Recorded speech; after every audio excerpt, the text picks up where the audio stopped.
শীত আমি গ্রীষ্ম, তুমি নীল আমি লাল, যেন তোমার অপেক্ষাতেই আমি ছিলাম এতকাল। তুমি সমুদ্র হও যদি, আমি হবই পাহাড়। ভারী অদ্ভুত আমাদের সংসার। তুমি সূচ, আমি সুতো, তুমি ঠিক, আমি ভুল।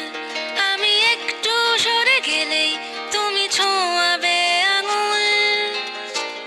তুমি দক্ষিণে যাও যদি, আমি বামে চলে যাব। বলো নিয়ম কি করে পাল্টাবো?